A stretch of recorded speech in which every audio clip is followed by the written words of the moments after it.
Department of Health Friday seminar, and we're delighted to have Robert Tauxe visiting us from the United States. And as you will have seen from his poster, he is he's director of the Division of Foodborne, Waterborne and Environmental Diseases at the US Centers for Disease Control. And most of us, I'm sure everyone in the room has heard of that institution.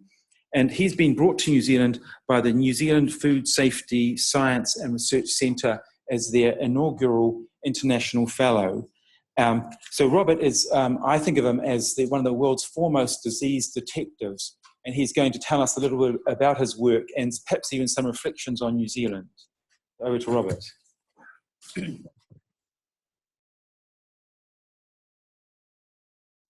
Thank you very much, Mike. And is the sound good in the back? Can you hear me okay? All right, good.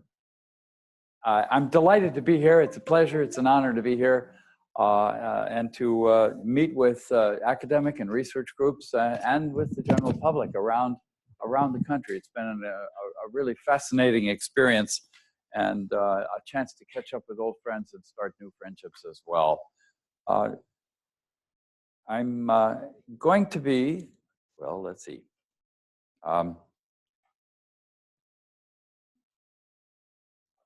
Moving through a series of slides. Not there yet, though, you know. There, okay. Talking about some of the challenges we have with food safety in the United States and some of the things that we are trying to do about it as we explore. My own background, I come out of undergraduate education in anthropology, decided that I'd go into medicine, public health, internal medicine training, and then came to CDC to learn field epidemiology and public health methods. And it was only going to be a 2-year postdoc fellowship, a very interesting program called the Epidemic Intelligence Service. We're always looking for excited young people to come join our EIS program for 2 years. I not only joined, I stuck. and one thing led to another, never got away. The year that I came, I was fortunate to be able to join a very small group of intense, active, and fun people who had just discovered E. coli O157 was a human pathogen.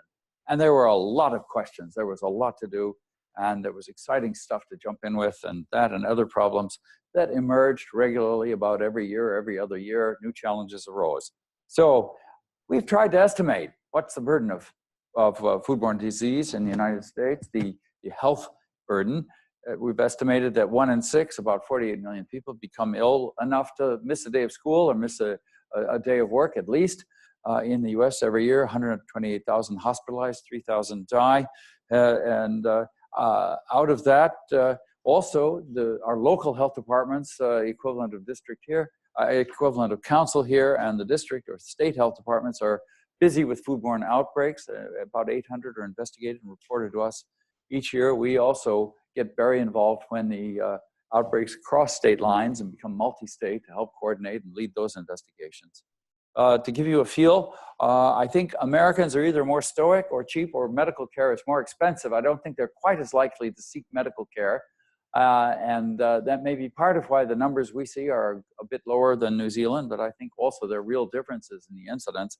For us, among the reported infections that are often foodborne, Campylobacter is number 1, 17.4 per 100,000, Salmonella 16.7, Shiga toxin producing E. coli 3.8, Listeria 0.26, and there are others. And actually, as diagnostics are improving, as I'll talk about, these numbers are going to shift. There's been some effort to figure out what all that costs, and just in terms of healthcare, these major pathogens cost $3 billion to care for the acute illnesses. There's lots of other expenses incurred, and so if we could prevent a chunk of this illness, we could save the healthcare system money. We could certainly keep people from having the illness, the disability, and even the death. And that means prevention is a major issue for us.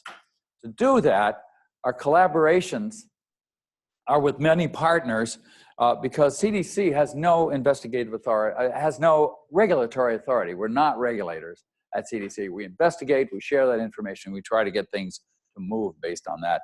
We collaborate with the caregivers and the clinical labs who make the diagnoses and report the specific illnesses to the local and state health departments. The state and local health departments manage those reports, interview the ill people, and subtype the pathogens in the public health labs. Each state, we have 50 states, each state has a public health lab, big cities have them as well, and they do a good deal of the subtyping that's done on pathogens of interest. We are the lead national public health agency coordinating national disease surveillance, multi-state outbreak and detection, and in the outbreaks, the roles that we play are chiefly risk identification, epidemiologic investigations. We collaborate with our 2 regulatory agencies in the country through the infinite wisdom of Congress. 2 were created on the same day, one in 1906. One that deals with most foods and the other one deals with meat and poultry. They try to collaborate with each other, and we collaborate very intensely with them. Their responsibilities will be often, when we have a suspect food, trace it back to the source, try to figure out what happened, what went wrong, assess the facilities. And we all together then try to come up with solutions. One of the ways that we really try to improve our ability to detect problems across the country and to identify the kinds of outbreaks that might be quite dispersed is a network we call PulseNet. And this involves all 50 state health departments and big city labs, our FDA labs, USDA labs. They all participate. They all, starting in 1996, began to use the same, what was then state-of-the-art, now pretty archaic method, pulse field gel electrophoresis, to look at the strains of, starting with E. coli 157 around the country, and subtype them, separate them into different profiles or patterns, and then use software to link it up. Canada joined in and does the same thing. We've been sharing data with Canada, PulseNet Canada, for many years, and actually over 80 countries around the world, including New Zealand, also participate in PulseNet, have the same capacity and can compare strains. We do this very seriously and intensely. 50,000 bacteria are entered into the central database every year, mostly from ill people, some from food, some from animals. So that network can help us detect the dispersed outbreak that might have 1 case here in one state, 2 cases here in another state, and so on. It may be 50 cases. If they were all in one place, that might be immediately obvious to the person running the casualty department that had 50 people in her waiting room suddenly.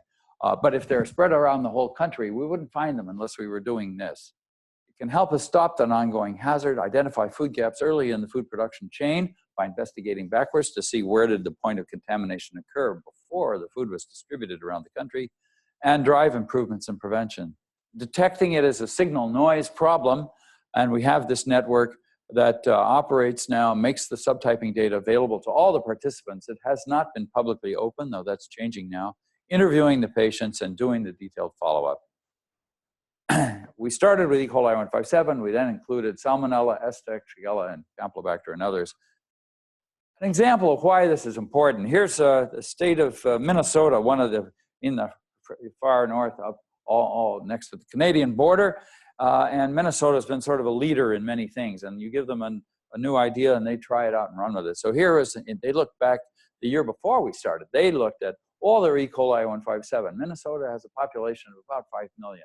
Not too different from New Zealand. They got 183 E. coli 157 cases then. They got those strains, looked at them, yeah, big heap in the summer, and then it tails off, not too much in the cold part of the year. But they had not been aware that there were any outbreaks that were discrete that they could do something about. And then they applied pulse field gel electrophoresis. And with that method, it popped out that there were discrete clusters that clearly had something that had structure. And if one looked at them and went back and tried to collect a bit more information about them, some had all eaten at one restaurant, some had other exposures in common. In other words, it looked like there actually were a whole series of clusters there that had it been running in real time, it might have been possible to do something about. That was an eye-opener for everybody else. Other states said, ho, this looks interesting. We had a bit of money because there had been an enormous outbreak in 1993 of E. coli 157, 750 cases around the country, culture confirmed, and that led to about 50 cases of hemolytic uremic syndrome, acute renal failure, often in young children, because the source was tiny sort of slider-sized burgers sold by a fast food chain known forever in the history of, yes, the Jack in the Box outbreak, and probably now the safest burgers on the market. But then they got the cooking temperature wrong, and so these were marketed for kids, and 50 cases of renal failure, 4 deaths. It was really an amazing and serious outbreak. Caught the attention of everyone, from consumers, of course, to the President of the United States, who called up the families of the children who had died and personally said, this was, I apologize. On behalf of the US government, we're going to do what we can to keep that from happening again. And that turned a lot of things on their heads in food safety. And food safety became an important and even passionately pursued political issue, and important to the average person as well. And money started to go into bolstering the system, and that's how we were able to help other states develop the capacity. We would give them the equipment, the training, and they joined the system. So PulseNet began in 1996. Here's a graph showing the number of outbreaks, multi-state outbreaks that were solved each year across the country in the United States. So 2, 3, 5, average 2 or 3, 2.5 maybe. And then we turned on PulseNet, and boom, it took off. And more states came on board. This is several different pathogens. And we're up to basically 25 or 30 a year. And for 10 years, the incidence of Campylobacter, E. coli 579, Listeria infections began dropping. There were also big changes in meat safety, meat processing, and the outbreaks helped emphasize the need to do those. And we got reductions of 30 to 40% in these pathogens, which is, think about that, that's 30 to 40% less healthcare costs, 34% less disease, disability, death.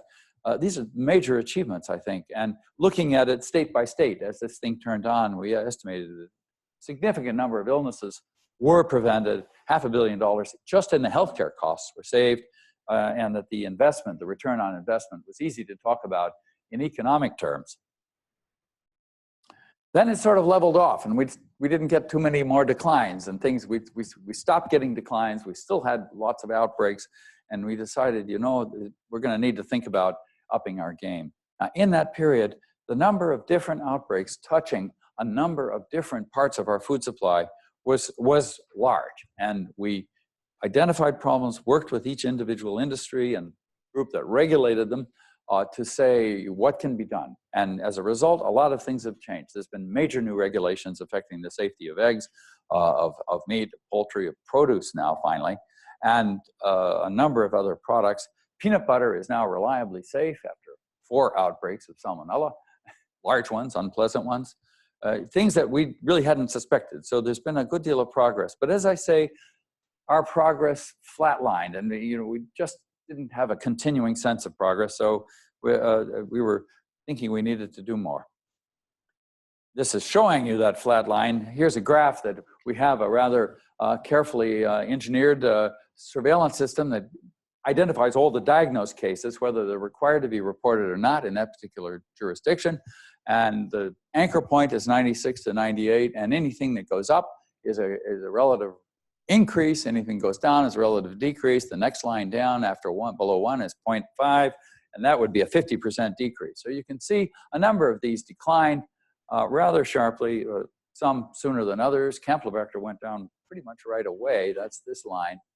And then it remained rather level and steady. Listeria 0157. Salmonella did not change at all, and it's bounced around the 1.0 relative rate ever since. And perhaps we should be grateful that it hasn't increased, but we haven't seen any decreases. And Vibrio, which we get from eating undercooked or usually raw shellfish, often from warmer waters, has increased in a way that we think is consistent with the increasing water temperatures of the harvest beds.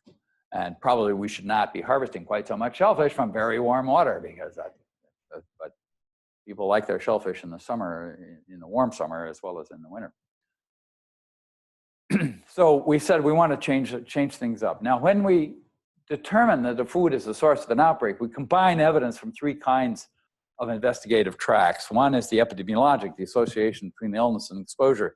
Did you, the ill person, often eat, in the last week before you got illness, did you eat raw peas, raw uncooked peas? Actually, we got a long list of questions that might be on the standard questionnaire, versus the average healthy person we might reach by phone, who might be less likely to eat raw peas, or whatever it is. If we find a big difference in exposure, the epidemiologic evidence, trace back, okay, you think it's raw peas, might be, what's the suspect food item source? Where did it come from? where might contamination have occurred along the way or back on the farm. And microbiologic is the same pathogen found in the group of people, in the food, in the facility or farm, and do they all match up? So we use these evidence, we typically not just one line of evidence in order to really make a statement about where we think it's coming from, but often not all three. We may have two, and microbiologic is sometimes not available. Maybe a short-lived food, it may not have been cultured with very sensitive methods, but typically we would want epidemiologic and traceback information before we'd make a recommendation about what we think might need to happen. Now, all three types of evidence are in transition. On the case identification and epidemiologic end of it, the new culture-independent diagnostics, I think those are also taking place here. The microbiology world is being really turned on its head, I think, by, at least for us, by culture-independent diagnostics that are taking the place of standard microbiology in many diagnostic situations and having an impact on public health decision-making. Traceback now, with improved food industry data systems, the really fancy logistics and the extraordinary computer models, not to mention the shopper card. You have those member cards, in say a group of sources, well, there's a bed of information. There's a lot of information in that. And if the store is willing to share it, you can do very rapid source tracing with that. And then the transition of our old-fashioned molecular PFG, pulse field gel electrophoresis subtyping, to whole genome sequencing, allowing better definition of what's a case versus a non-case, even splitting common PFG patterns apart or combining what look like separate PFG patterns together because the underlying genetics are actually very, very closely related, and making more certain comparisons than we had with pulse field gel electrophoresis. To talk a little bit more about the culture-independent diagnostics, they are some real advantages for public health in this system. The faster initial diagnosis. Some of the platforms that are in use now give an answer in a couple of hours, which is very good for someone trying to decide in a casualty department what they're supposed to do. The initial interview can then occur much more quickly before people forget what they might have eaten or done. And some control actions can be taken more swiftly. And then some of the platforms that are in use allow the diagnosis of lots of infections that aren't routinely looked for in the micro lab, like Vibrio, Yersinia, or Cyclospora, or never routinely sought, like norovirus or enterotoxigenic E. coli. So that's interesting to have information now about those. We never got quite so much information before on. And a broader range of pathogens can be detected. And in resource-poor settings, I think these are going to be particularly useful. However, there are disadvantages of the test as well. There's some in clinical medicine where someone may wonder, wait a minute, what about the antibiotic susceptibility? Might be handy to know that in an infection. But in the public health world, there are also a number of disadvantages. Detection is quite different from culture. You can be detecting organisms without knowing whether they're viable or non-viable. You may just be picking up DNA that's present. Co-detections, 3, 4 pathogens per specimen. Now, which one made the person sick? Which one needs to be reported? This is a little bit of a headache. Not all detections are clearly causative. There are a number of conundrums here that need to be sorted out, and we're just entering into this. Public health needs more data than just, oh yes, it was salmonella. Oh yes, it was E. coli. They need more data for decision making, tracking trends, attributing infections to sources, detecting, investigating, and controlling outbreaks.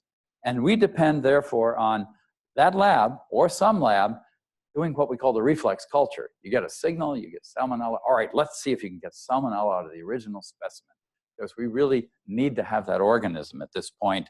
And if the clinical lab is reluctant to do it, and in our setting, more and more are, then the specimen gets shipped to the public health laboratory to do the primary isolation, which they weren't anticipating having to do all of that, and they aren't actually funded to do it or supported. So neither of those seem to be ideal solutions. And we're caught in the middle of that one now. This slows things down a bit, which means actually there's a detection of outbreaks is a bit slower if you have to mail the specimen to the public health lab, and then they have to isolate the pathogen and test it. And it also shifts the cost of culture to the public health system. So for the culture, obviously the pathogen is isolated and further tested, and a great deal of information is available for public health decision-making, like serotype, virulence, susceptibility, and the molecular subtyping. But we depend on that reflex culture in order to make sure that happens. Well, what do you report? Here's one of the myriad of questions that are coming up now. What do you report? You get a signal from a DNA detection with a culture-independent diagnostic. It's really important. The reporting is a key part of how we track and respond to infections. But what is a case? And epidemiologists can go on and on about what is a case, and they can sometimes be a little bit boring about it, but it comes right down to it. You know, should this child be excluded from childcare? Should this surgeon be excluded from the operating suite because they have X? And what is the case? And we've been debating this, and we've decided we're going to, our collection of epidemiologists has decided they're going to call, if it's CIDT alone, we're going to call them probable cases. All right, and you have to decide what you're going to do with a probable case. But they're growing. We have a network that does accurate surveillance. I showed you the timeline trends from this network, 10 sites around the country that do active surveillance and capture every diagnosis. And a few years ago, they were looking, and the proportion of bacterial infections, enteric that is, the foodborne related ones, that are diagnosed only by culture-independent diagnostics was 9%. And then here in 16 and 17, it's up to 25%. So it's rapidly expanding, and it's more and more. No reflex culture done here, no culture confirmation. This is sort of the same story. They survey the 600-odd laboratories that are part of their catchment, and that's taken off. There's on the left the percent of labs that are looking for each different pathogen in that system. And you can see from 2015, it was a bit of Campylobacter there was already being picked up by some ELISA tests, I think, but it's really taken off for other pathogens as well. You can see that the percentage of infections that are being detected by these culture tests has gone from very low just a few years ago up to 20, 30, 40, even 50% now, and rising fast. So it's a new phenomenon that's rapidly sweeping through our clinical world. So what happens if you say, let's ask those clinical labs to ship those positive specimens, positive by the culture, into the state public health lab? The state's going to do their best to try to isolate something or to do a confirmatory test of some kind. Our friends in Minnesota collected the data for the first year where they were doing this, and this is what it looked like. It actually, what's the rate of actually getting the pathogen out of the specimen? And it's not 100%. And it varies by pathogen. It also turns out if it spends a long time en route in the system before it gets to the lab, that depresses the yield rate, not surprisingly. For salmonella, you can see it's pretty good, 89%. You're likely to get a salmonella out, and it's an relatively easy culture to do. Yersinia is down at the very bottom, somewhat less. 2/3 of the time you get it. Vibrios are really not good at all.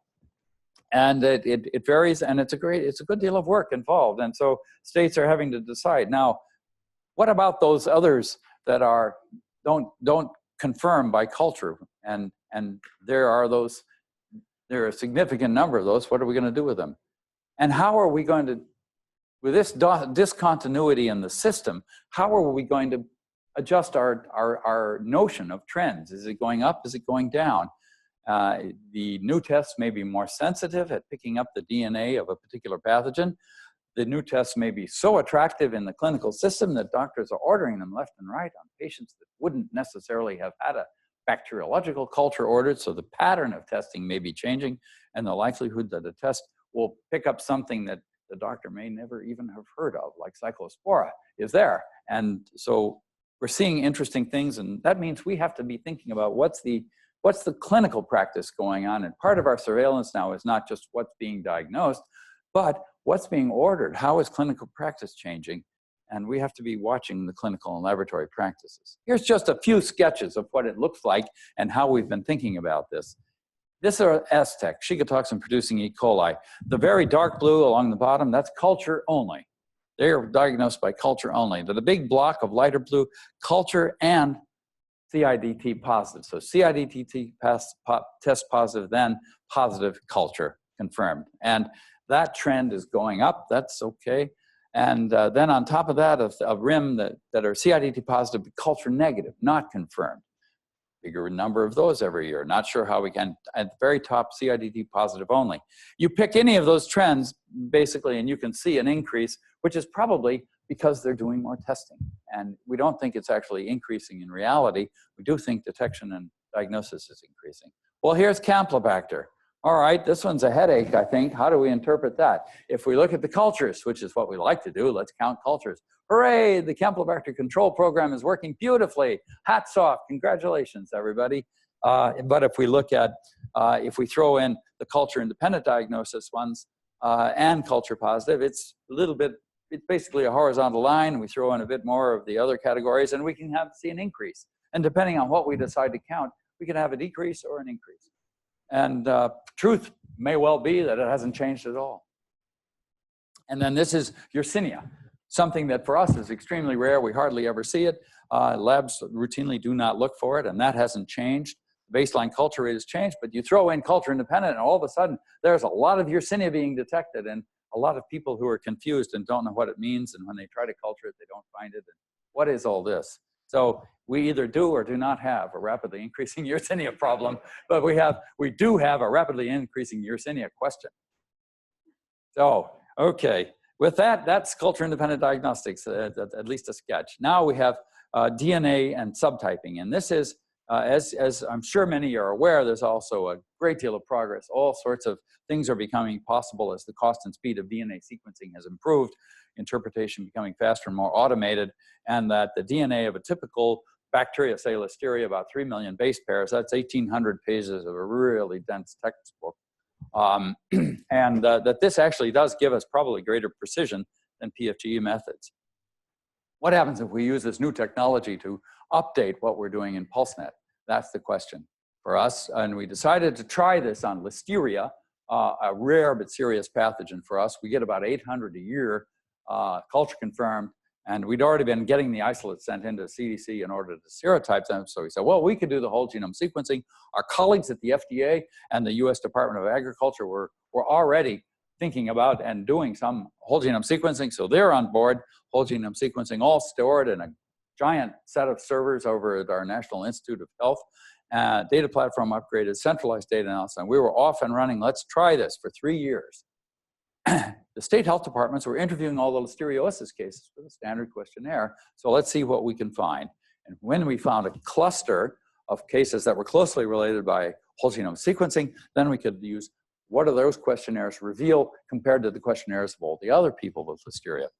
Coordinating this with colleagues in a number of different countries so that we all are using methods that ultimately are going to be compatible. Well, here was just an example of what happened. Here, a local health, actually it was the State Public Health Laboratory of South Carolina.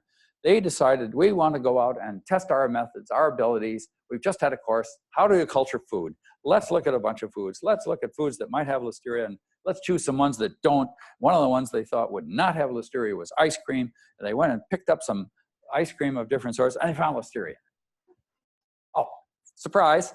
And that pattern had found many different of the old-fashioned PFGE patterns, many different ones, and they're, in fact, but when they did the whole genome sequencing and compared it with our human strains, we had a cluster of 5 cases that all occurred in one hospital over 1 year. The 5 cases had 4 different PFGE patterns, and we hadn't previously had a reason to say, oh, they've got to be related. Funny thing, by whole genome sequencing, they were all one pattern, and all one, basically one sequence type.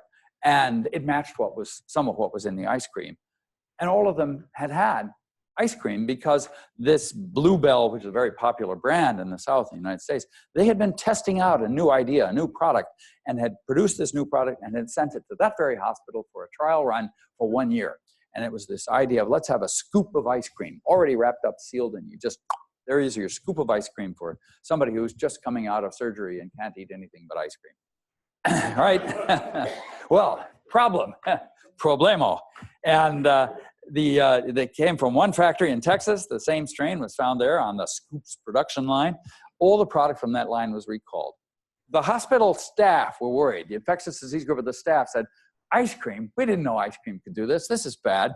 You know, we looked in the freezer when we were looking for this. There were some scoops still left. We got rid of those. There were other Bluebell ice cream products down there in our hospital freezer. Let's culture those.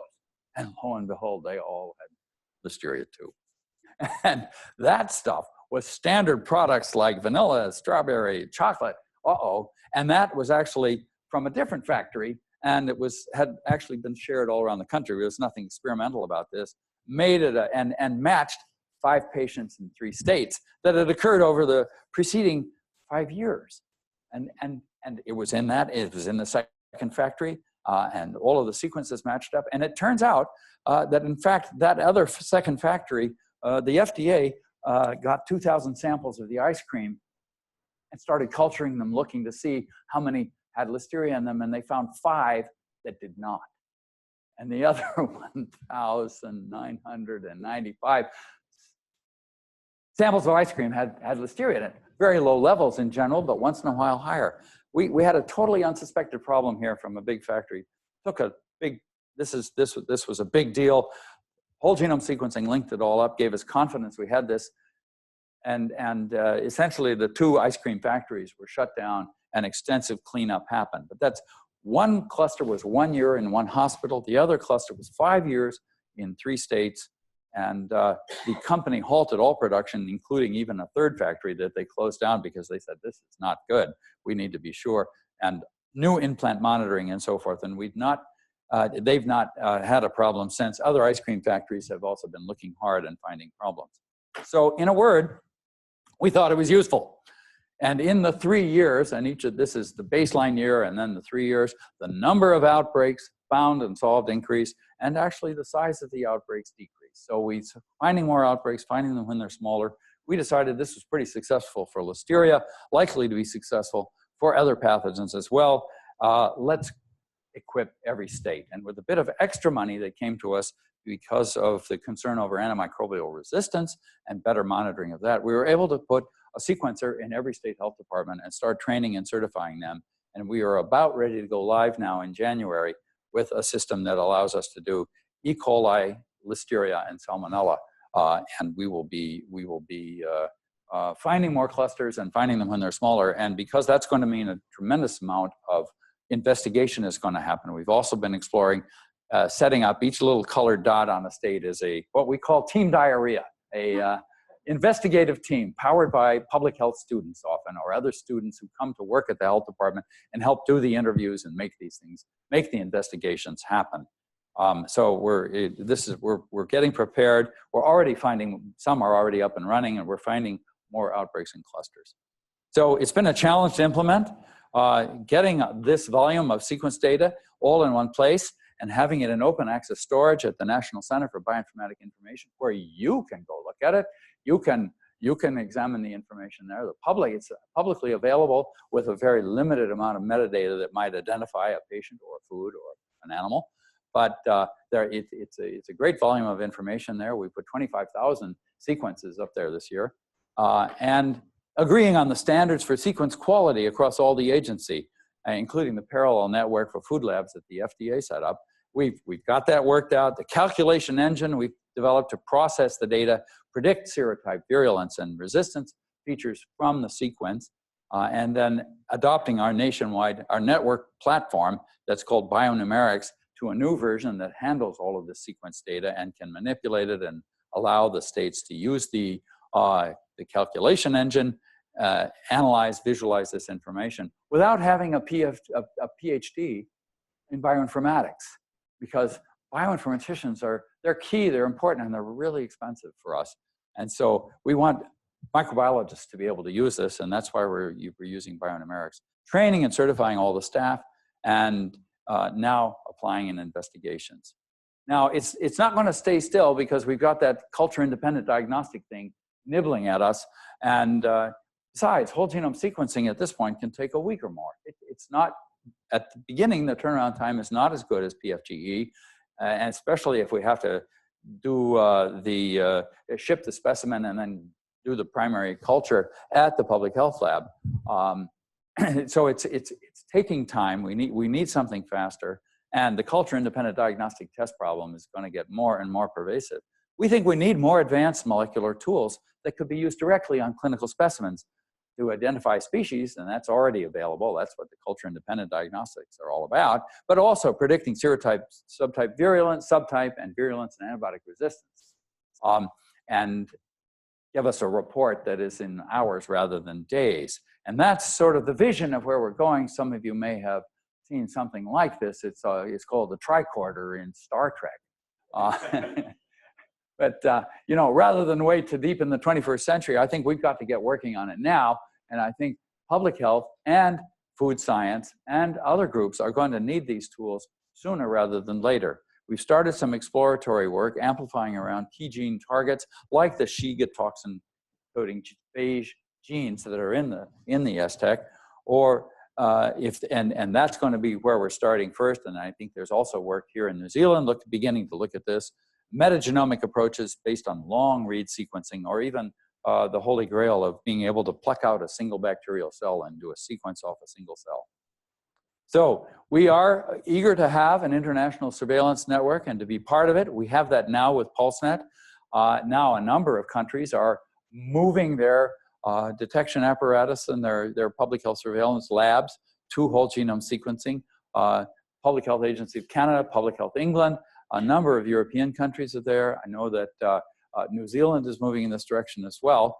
And further efforts we can have joint, it's going to take a good deal of discussion, but joint places for storing the sequence and protocols for sharing them and naming what the different strains are. I think a whole genome sequence-based network is very likely to be more and more functional, and will be detecting more international outbreaks, tracking the emerging subtypes and pathogens and resistance genes in ways that are very labor-intensive or not possible at all right now. So the future of our foodborne outbreaks, they're more likely to be detected by sequence-based surveillance and more dispersed in space, multi-state, maybe multinational soon, dispersed in time, like the ice cream plant causing illnesses over 5 years, smaller, and more of them dispersed, and we call them the low and slow phenomena, where there's a case or two or three, and then there's a case or two or three, and it keeps going until someone makes it stop. With more precise subtyping, combined with enhanced patient interviews and traceback, and a lot of effort from a lot of people, we'll have more sources detected and controlled, more food safety gaps found and corrected, a network of laboratories and epidemiologists working with common purpose.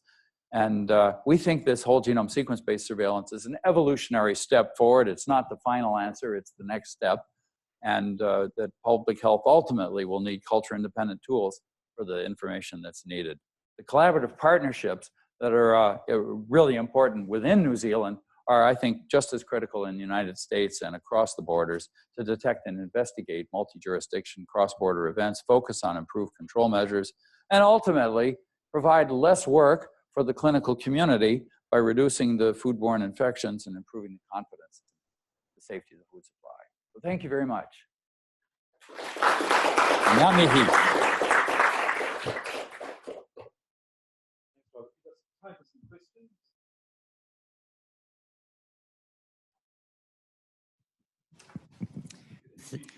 Hi, Nick Wilson from the University of Otago here. That's a great overview. Thanks very much. I'm wondering, in terms of lessons for New Zealand from some of the progress that's been made in the States, what are the areas we should be focused on and exploring to reduce foodborne disease? I think there's a lot of questions that are unanswered and that revolve around, it can be answered by looking at small-scale outbreaks, or can be answered by looking at a series of cases that are apparently sporadic, and bringing that together with subtyping information, the classic epidemiologic case control study, but bringing it together with high-grade subtype information. Actually, I think New Zealand has been a leader in this in the past and continues to be, but I think sorting out how much Campylobacter is from poultry and then focus on that, and then that part can be prevented with steps A, B, and C. How much might be related to another reservoir or another pathway? For us, a new challenge in the last, really over the last 10 years that's really accelerated has been problems related to fresh produce. And we just weren't thinking in terms of fresh produce as much, and maybe it was because we weren't finding the outbreaks. And when we started finding them and finding that the produce in the field that everyone loves to eat without thinking about, well, maybe you give it a quick rinse or you polish the apple. And there are issues there with environmental contamination of a number of foods that are minimally prepared that I think understanding those better is going to be important. I guess one of the issues that has become clear for us is that we can't presume that our food is safe. We'd like it to be, we hope it is, but we can't presume, and the average person cannot assume that it's risk-free. We live in a microbial world, things go wrong, people do things in a sloppy or shortcut way, or they just don't know what to do at all. And that change in perception for us has been important. And some people are outraged, some people are concerned, everybody wants to try to work on making it better. I'm not sure where New Zealand is on that spectrum of public saying, you know what, I don't really need to get sick. I don't want to behave as though my food were a problem all the time, but I think it needs to be a bit safer than it is now.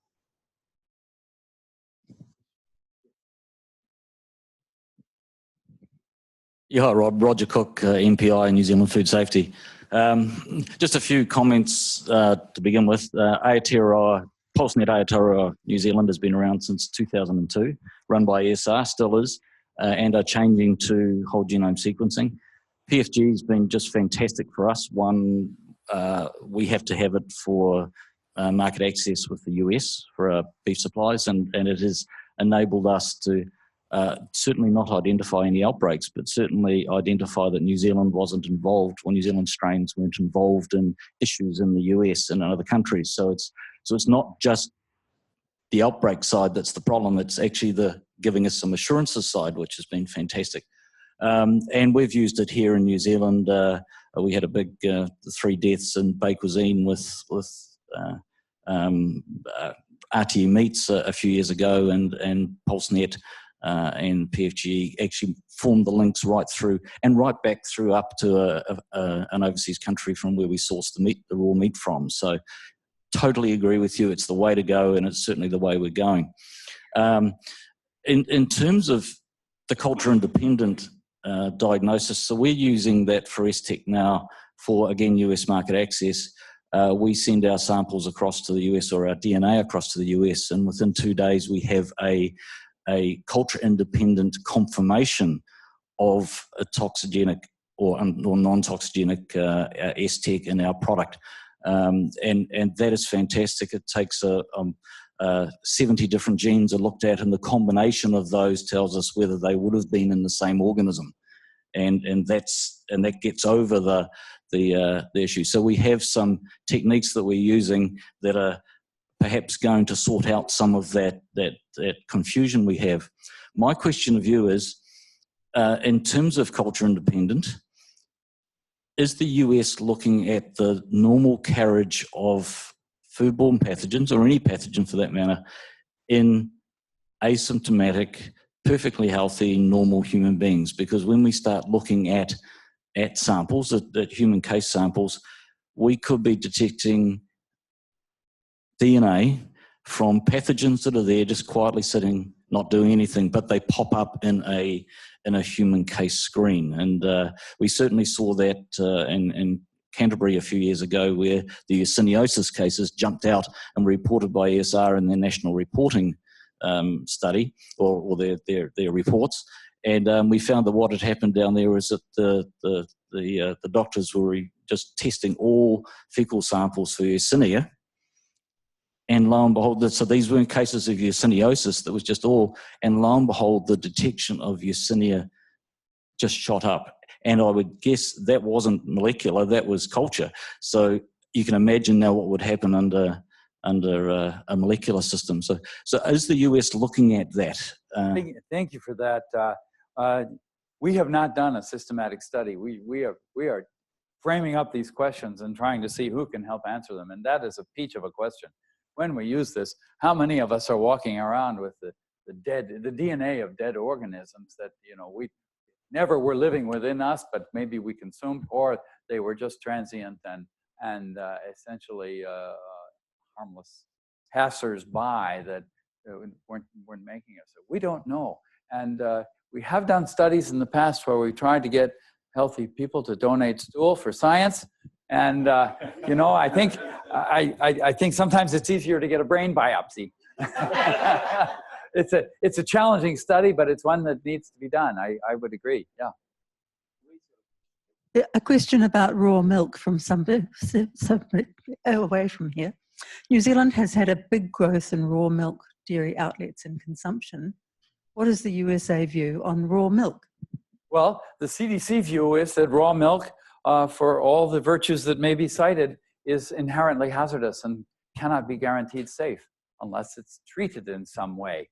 Now, it doesn't have to be heated and pasteurized. That, you know, there may be other ways to treat it. How about irradiated raw milk? That would be just fine, I think. How about high pressure treatment given to raw milk? That's probably going to work too.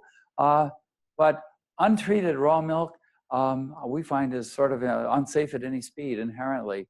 Now, it's a popular thing. It's growing. 25 of our 50 states now permit sale, and one can buy almost anything, including raw milk, on the internet. We've had outbreaks traced to raw milk sold over the internet. Now you got to join a private club, and you click this box, and now you're in the club, and now you can order it from the farm. Or you can rent a piece of a cow, part of a cow, and you can participate in that. And so it's available in half of our states. And funny thing is, those states are the ones that have quite a number of raw milk outbreaks. It's a popular and not a solved problem as far as I'm concerned. One more question. Lorna Zock, also from the Ministry of Primary Industries, formerly the University of Wisconsin. Could you expand a little bit about team diarrhea and how that's going now, if it's spreading across states? And you mentioned, so to speak, and also the shopper cards. Could you expand on that, please? Yeah, sure. The question is sort of how do you, I was trying to explain to a group of journalists how we do outbreak investigations, and I was describing this business of calling people up and having to interview them and ask them a whole series of questions. Oh my God, that's so analog, was their reaction. I said, yes, but it's this human interaction, clinical, person to person, and we haven't figured out a way to automate it yet. Team diarrhea was a real collaboration between the State Health Department and a local school of public health, who were looking for good experiences for their students, and the students would come over and work with the health department epidemiologists, and they formed a team, and originally thought, gee, wouldn't it be great if the students could just sort of do it as volunteers? That works great right up until exam time or vacation time. And it turns out you really actually do need to pay them a bit. And then but then it becomes very reliable, and the students enjoy this kind of work. They're supervised, and they are sort of deputized to do the investigative interviews. And as a team, they do the interviews every day. They meet, they say, gee, we found this, this, this. I heard about this, I heard about that. They become quite sensitive about what, gee, was this a weird food, or is that something unusual? Anyone else have the same exposures? So that concept requires somebody to coordinate it. It requires a school of public health, and it requires just a bit of money to support the students doing very part-time work. And that turned out to be applicable in most states in the country. And they've applied for the money. We've given them, it's about US money, about $175,000 a year to set up a team diarrhea in a state the size of, say, New Zealand. And that's increased capacity to do all sorts of investigating, not just foodborne things, but then they're there for others. And it also means when the health department is able to hire somebody, they actually have a pool of people they've trained, they know which ones are the good ones, and the health department and the students may become very interested in a career at a health department. So it's been a win all the sides around. Shopper cards are a really interesting thing. There's a lot of databases behind shopper cards, big store databases, and if the company will agree to allow us access, will agree, or they can do the search. So we can say, we can talk with the company and say, gee, we got 5 shoppers that are buying a certain kind of something or other here. At least that's what they say. They think they bought it here and here. They can confirm by going into their own records and say, yes, look, purchase on this day for this person, purchase on that day for that person. And actually this third person, we have no record they purchased it here. They must have purchased it somewhere else. But then we can take those, and they know exactly, mostly, where their foods come from. And that kind of internal accountability on the store side has been really impressive and important. And there are those who talk about a new approach with blockchain that would even increase that accountability and traceability further. But already, for their own purposes, the stores want to know who they got from where everything came from and who bought it. They find that's good business to know that. And we've been able to get good cooperation out of most shops. Most stores that have this program, they're glad to help. And we ask the person first. You say, gee, can you tell us, is it okay if we consult your store's shopper card records? And can you give us your shopper card number? And then we go to the store and, yeah, well, if the patient says it's okay, we can do it.